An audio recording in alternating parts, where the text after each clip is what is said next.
Hello दोस्तों, welcome to ICM channel. आज हम लोग यहाँ पे जानने वाले हैं दो शेयर के बारे में। आप इस वीडियो को जरूर से अंत तक देखना। पहला जो शेयर है वो यहाँ पर केमिकल सेक्टर से बिलोंग करता है और अभी फिलहाल यहाँ पे लगातार कमजोरी ही दिखाई दे रहा है, जिसका नाम है यूपीएल। देखो 2% का कमजोरी आज भी देखने को मिल रहा है, लेकिन जब टाइमिंग देखोगे तो यहाँ पर आपको ये मालूम चलता है कि ऑलमोस्ट 2:45 तक ये स्टॉक ठीक ठाक चल रहा था, लेकिन फिर उसके बाद यहाँ पर एक प्रेशर देखने को मिलता है। क्या इसका वजह है वो भी यहाँ पे आप जान लो, यदि आप लोगों को नहीं मालूम है। फिर उसके बाद हम लोग इसका टेक्निकल भी कुछ पॉइंट आपको डिस्कस करेंगे, ठीक है।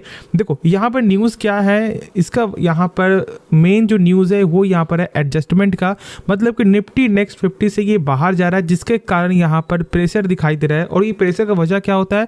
आउटफ्लो। मतलब कि देखो बहुत सारे जो म्यूचुअल फंड है वो यहाँ पर एक पार्टिकुलर इंडाइसेस में पैसा लगाते हैं और उस जो यहाँ पर इंडाइसेस में जो भी शेयर होगा वो उसमें ही पैसा लगाएंगे, जो यहाँ पे होगा ऑटोमेटिक, ठीक है। तो इसलिए जब वो बाहर निकलेगा तो इसका जो यहाँ पे फ्लो है वो तो यहाँ पे कम होगा ना, तो इसलिए यहाँ पर इसका आउटफ्लो जाते हुए दिखाई देगा, मतलब पैसा जो है बाहर निकलते हुए दिखाई देगा। और इसके बदले यहाँ पर जो है आउटफ्लो ये जो बाहर निकल रहा है तो कहीं तो जाएगा, तो ये जाएगा आपको श्रीराम फाइनेंस में। ऐसा यहाँ पे होता है टर्म, ठीक है। तो इस बात को आप लोग सही से जान लो कि जब भी ऐसा कुछ होता है तो प्रेशर देखने को मिलता है, ये एक टेम्पररी प्रेशर होता है, तो इसमें कोई भी पैनिक होने वाली बात नहीं है और कोई भी यहाँ पे आपको गलत फैसला भी नहीं लेना है। यदि आप देखोगे तो अभी इस जो स्टॉक के रिगार्डिंग से जहां भी देखोगे तो बस यही एक सेम न्यूज़ चलते हुए दिखाई दे रहा है जो मैंने अभी आपके साथ यहाँ पे शेयर किया हुआ है, ठीक है। यहाँ पर आउटफ्लो देखने को मिलेगा जिसके कारण प्रेशर बना हुआ, मतलब जो वॉल्यूम है वो यहाँ पर कम होते हुए दिखाई दे जाएगा। अब देखो जब हम लोग इसका आपको टेक्निकल देखते हैं तो मैंने बताया हुआ है कि भाई टेक्निकल यहाँ पर वीक है, बिल्कुल भी आपको बाइंग साइड से यहाँ पे फैसला नहीं लेना है, जो मैंने बार बार अपने वीडियो के माध्यम से शेयर किया हुआ है। और मैंने एक जो ट्रेड लाइन का आपको ब्रेकआउट लेवल भी ड्रॉ किया था और देख सकते हो कि ये एकदम प्योर एकदम सेम रेंज में वही चलते हुए दिखाई दे रहा है, इसे वो यहाँ पे फॉलो भी नहीं कर रहा है। पैटर्न देखोगे तो यहाँ पर लोअर हाई का पैटर्न बना रहा है, तो मतलब कि यहाँ पर हम लोग कोई भी डिसीजन नहीं लेंगे अभी के हिसाब से, यदि आप यहाँ पे फ्रेश एंट्री करने के लिए सोच रहे हो फॉर द टेक्निकल पर्पस। बात करें जब हम लोग कंपनी के फंडामेंटल का, तो फंडामेंटल तो यहाँ पे सही है, लेकिन जो कुछ क्वार्टर से जो यहाँ पे नंबर जो खराब आ रहा है वो कहीं ना कहीं यहाँ पे प्रेशर डाल रहा है। जैसे देखोगे तो सेल्स में भी कमजोरी आया है और जो प्रॉफिट है वो यहाँ पे लॉस में हो चुका है। जैसे कि आप देख सकते हो 1360 करोड़ का घट करके -1607 करोड़, और इसके चलते यहाँ पर बहुत ज़्यादा ही प्रेशर बना हुआ। जब तक ये नंबर सही नहीं होता है तब तक यहाँ पर सेम तरह का प्रेशर देखने को मिलेगा ही मिलेगा, इसमें कोई भी शक नहीं है। तो इस चीज़ को सोचने के बाद ही कोई भी फैसला यहाँ पे लेना अभी फ्रेश एंट्री करने के लिए, ठीक है। बाकी केमिकल सेक्टर फिलहाल अभी प्रेशर में है, लेकिन जब ये सेक्टर आपको फिर से एक अच्छा बिल्ड होते हुए दिखाई देगा तो फिर यहाँ पर आपको मोमेंटम जरूर से देखने को मिलेगा। क्योंकि देखो इस कंपनी का काम जो है ना बाहर भी अच्छा खासा देखने को मिलता है, एक्सपोर्ट का काम है, तो ऐसे कंपनी में आपको कभी ना कभी कुछ ना कुछ प्रेशर देखने को मिलता है जब माहौल थोड़ा सा यहाँ पे गड़बड़ होता है बाहर का, ठीक है। तो आपको ये भी चीज़ यहाँ पर जो है जानना चाहिए, इसलिए मैंने आपको ये पॉइंट जो है आपके साथ शेयर किया हुआ है।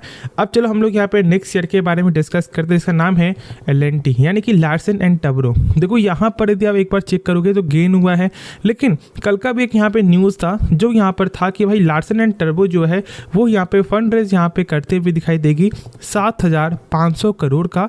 उसके बाद अभी का यहाँ पे लेटेस्ट जो न्यूज़ आते हुए दिखाई दे रहा है जहाँ पर ये लिखा हुआ है कि भाई इनको ऑर्डर मिलते हुए दिखाई दे रहा है।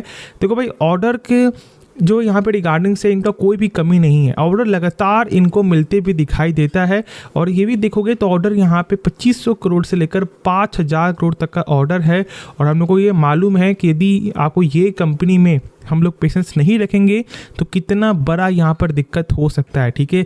मैंने इसके रिगार्डिंग से हर एक पॉइंट ऑफ व्यू में शेयर किया हुआ था और आज ये स्टॉक 3700 पे चलते हुए दिखाई दे रहा है। अभी भी बहुत से लोग यहाँ पे यही सोच रहे होंगे कि सर क्या अभी भी हम लोग इसके बारे में सोच सकते हैं। देखो यदि अच्छी कंपनी हो ना तो आप कभी भी उसके बारे में सोच सकते हो, बस आप में ये जो है आपको हुनर होना चाहिए कि कंपनी का बिजनेस क्या है और जब वो गिर रहा है तो एवरेज करो। यदि आप यदि आप यहाँ पे एवरेज भी नहीं कर पा रहे हो तो फिर यहाँ पर क्या होता है, लोग डरते हैं, पैनिक होते हैं, और जब भी पैनिक होता है तो लोग फिर यहाँ पर गलत फैसला लेते हैं, इसमें कोई भी शक नहीं है। और जब हम लोग इसका आपको देखते हैं शेयर होल्डिंग पैटर्न कुछ यहाँ पर, तो देखो यहाँ पर FIS के पास 25.50% का स्टेक है। साथ देखोगे तो यहाँ पर डोमेस्टिक वाले के पास जो लगातार स्टेक का भी कुछ क्वार्टर से गेन होती हुई दिखाई दिया है, और उसके बाद यहाँ पर पब्लिक स्टेक भी अच्छा खासा स्टेक यहाँ पर दबाकर होल्ड की हुई है। लेकिन यहाँ पर FIS भी लगातार स्टेक को गेन कर रही है, जो यहाँ पे सबसे अच्छी चीज़ है, जो लोग यहाँ पे फॉलो करते हैं FIS का स्टेक, ठीक है। तो इसलिए पेशेंस यहाँ पे रखो और यहाँ पर होल्ड करके चलो। यदि आप होल्ड नहीं करोगे तो फिर यहाँ पे रिटर्न भी उस कदर का नहीं मिलते हुए दिखाई देगा। अभी जो फिलहाल प्रेशर है वो यहाँ पर आपको UPL मतलब यहाँ पे केमिकल सेक्टर की कंपनी, और साथ साथ जो भी यहाँ पर आपको जो बाहर निकलते हुए दिखाई दे रहा है उस पर प्रेशर यहाँ पे बना हुआ है। बाकी ऐसा कोई भी यहाँ पे गलत फैसला यहाँ पे पैनिक में नहीं लेना है। तो होप आपको ये वीडियो पसंद आया होगा। हाँ, यदि आपको इस वीडियो में कुछ भी सीखने को मिला, जरूर से आप इस चैनल को सब्सक्राइब कर सकते हो, दोस्तों में शेयर कर सकते हो, और साथ साथ आप इस वीडियो को लाइक भी कर सकते हो। तो मिलते हैं नेक्स्ट वीडियो में, तो तब तक के लिए धन्यवाद।